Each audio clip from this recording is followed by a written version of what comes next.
আসসালামু আলাইকুম। কেন বিএনপি ডক্টর ইউনূসের পদত্যাগ চায়?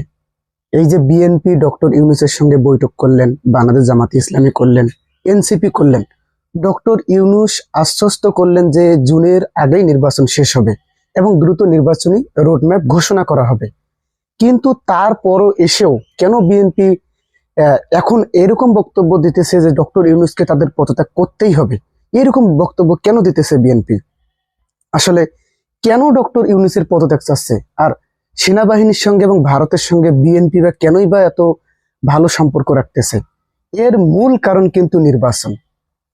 আপনারা হয়তো শুনেছিলেন ডক্টর ইউনূস বলেছিলেন যে এই যে 25-এর নির্বাচন বা এবারের নির্বাচনটা হবে ইতিহাসের সর্বশ্রেষ্ঠ নির্বাচন। তো এই নির্বাচনটা করতে গেলে তো সংস্কার করতে হবে। আর এটা এমন ভাবে ডক্টর ইউনূস করবে যাতে কোনো প্রশ্নবিদ্ধ থাকবে না। তার মানে জামাতও প্রশ্ন তুলতে পারবে না, এনসিপিও প্রশ্ন তুলতে পারবে না, বিএনপিও প্রশ্ন তুলতে পারবে না। তার মানে বোঝা যাচ্ছে যদি এখানে কোনো রকম কোনো সমস্যা হতে পারবে না এই নির্বাচনে, এমন একটা প্রক্রিয়া তৈরি করবে ডক্টর ইউনূস। এইখানেই বিএনপির সমস্যা। আসলে এইখানেই কিন্তু বিএনপির সমস্যা।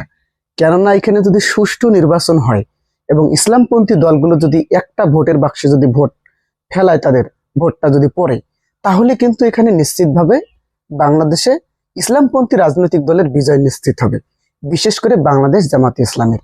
তো সমস্যাটা তো আসলে এইখানেই।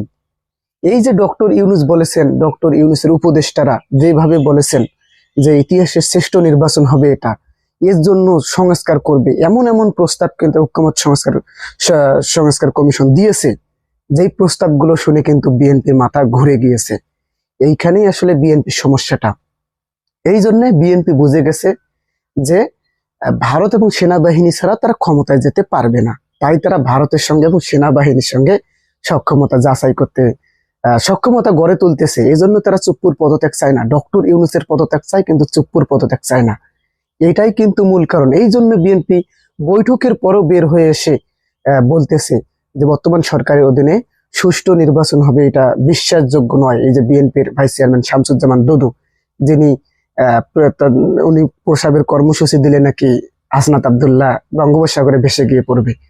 তো উনি আসলে এই কথাটা বলতেছেন এবং আরো অনেকেই বলতেছেন। রুহুল কবির রিজভী বলেন নির্বাচন চাওয়াটাই নাকি এখন পাপ নাকি, এরকম। তো ডক্টর ইউনূস তো স্পষ্ট ভাষায় বলে দিয়েছেন যে জুনের আগেই নির্বাচন শেষ হবে। এটা তো আপনারা বৈঠক করলেন যমুনায়, তারপরে তো এই কথাটা বললেন আপনারা যদি অবিশ্বাস থাকে, এবং নির্বাচনী রোডম্যাপ দেওয়ারও তো ঘোষণা দিলেন। তারপরেও আপনারা কেন আসলে এরকম বলতেছেন? তার মানে বোঝা যাচ্ছে যে ইতিহাসের শ্রেষ্ঠ নির্বাচন হবে, এতেই কিন্তু বিএনপির আপত্তি। ইতিহাসের শ্রেষ্ঠ যদি নির্বাচন করতে চায় তাহলে কিন্তু মনে করেন সব দলের এই সম্মতি থাকতে হবে, কোনো প্রশ্ন তুলতে পারবে না নির্বাচনের পর। তো তার মানে বিএনপি তো আসলে অন্য কোনো তাদের প্ল্যান আছে, খেলা আছে। তো এইরকম খেলা যদি বিএনপি খেলে তাহলে তো প্রশ্ন তুলতেই পারে জামাত, এনসিপি, তখন তো সমস্যা হবে, তাই না? এইখানে কিন্তু মেন সমস্যা। এই জন্য বিএনপি চাচ্ছে নির্বাচনটা খুব তাড়াতাড়ি ডিসেম্বরের মধ্যে হোক। আমির খসরু তো বলে দিয়েছেন সেপ্টেম্বর অক্টোবরে নির্বাচন দেওয়া সম্ভব। এই জন্য আর কি এই সমস্ত প্ল্যান করতেছে বিএনপি। কিন্তু সংস্কার তারা দেখেন কোনো কোনো বক্তব্যই তাদের স্পষ্ট বক্তব্য নয় যে আমরা আগে সংস্কারটা সম্পূর্ণ করে তারপর নির্বাচনটা চাই। এইরকম বক্তব্য কিন্তু তাদের মুখ থেকে কখনোই বের হচ্ছে না। এমনকি দেশনেত্রী বেগম খালেদা জিয়াও, উনি অসুস্থ মানুষ, উনি কিন্তু বিএনপি যে কেন্দ্রীয় নেতারা আছে তাদের কিন্তু লাগাম টেনে ধরতে পারে, কিন্তু তিনিও আসলে এখানে চুপ। তার মানে বোঝা যাচ্ছে যে বিএনপি আসলে বুঝে গেছে যে যদি সুষ্ঠু নির্বাচন হয়, ইতিহাসের শ্রেষ্ঠ নির্বাচন হয়, এই নির্বাচনটা ডক্টর ইউনূসের নির্বাচনটা, যার নেতৃত্ব যদি ডক্টর ইউনূস দেন, তাহলে বিএনপি এখানে ক্ষমতায় যেতে পারবে না।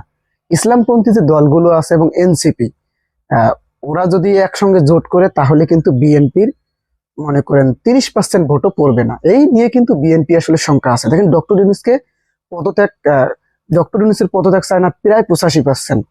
আপনি ভাবতে পারেন। এমনকি ডক্টর ইউনূসকে 5 বছর ক্ষমতায় রাখার জন্য এই যে শাহবাগে একটা আন্দোলন গড়ে উঠেছে। যাই হোক, ডক্টর ইউনূস কিন্তু 5 বছর থাকবে না, উনি জুনের আগেই নির্বাচন শেষ করে দেবে। তো মেইন সমস্যা দেখেন আমিরে জামাতের। আমিরে জামাত বলেছেন যে নির্বাচন সুষ্ঠু মানে সেই রকম একটা হবে। তো এইখানে কিন্তু আসলে বিএনপি বুঝে গেছে যদি নির্বাচন আসলে এভাবে ইতিহাসের শ্রেষ্ঠ নির্বাচন হয় তাহলেই কিন্তু সমস্যা। আর বিএনপি সেনাপ্রধানের যে সমর্থন, যেভাবে তারা সেনাপ্রধানকে সমর্থন দিয়ে যাচ্ছে, সেভাবে আসলে বাংলাদেশের জনগণ বলেন আর এই যে এনসিপি বলেন, এরা আসলে কখনোই পারবে না এই সেনাবাহিনীকে, এই সেনার হাসিনা নিয়োগ প্রাপ্ত সেনা প্রধানকে তারা নামাতে, এটা পারবে না তারা। এবং এই চুপ্পুকেও আসলে নামানো খুবই অসম্ভব হয়ে যাবে, যেখানে বিএনপি ইউনূসের পদত্যাগ চায় কিন্তু চুপ্পুর বিকল্প নেই বলে স্লোগান দেয়। তাহলে এটা কি আসলে কখনো সম্ভব? তো বিএনপি আসলে এইভাবে, এই ভয়ে কিন্তু দ্রুত নির্বাচন চাচ্ছে, যাতে সংস্কারটা না হয় এবং নির্বাচনটা প্রশ্নবিদ্ধ হোক না কি হয় হোক, তাদের আসলে দেখার কোনো সমস্যা নেই, শুধুমাত্র নির্বাচনটা হয়ে গেলে হয়। তার মানে আওয়ামী লীগ স্টাইলে তারা ক্ষমতায় বসতে চাচ্ছে, এটাই কিন্তু মেন সমস্যা। তো আপনারা আসলে কি চান, আগে সংস্কার চান নাকি নির্বাচন চান? অবশ্যই অবশ্যই কমেন্ট করে জানাবেন। ধন্যবাদ। আসসালামু আলাইকুম।